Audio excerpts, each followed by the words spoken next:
What a beautiful view from my front porch this morning. Hear the red-tailed hawk hollering off in the distance. There's nothing like a peaceful morning where the fog is heavy. Everything is almost at a standstill. Yet, you can still hear the birds chirping as they are blessed with another beautiful day.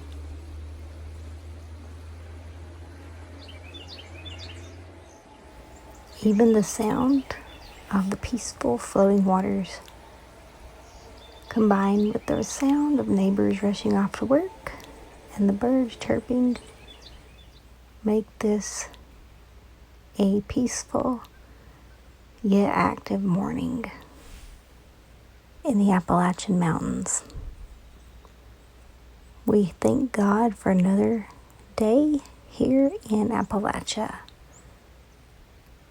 Every day is unique and a blessing for sure.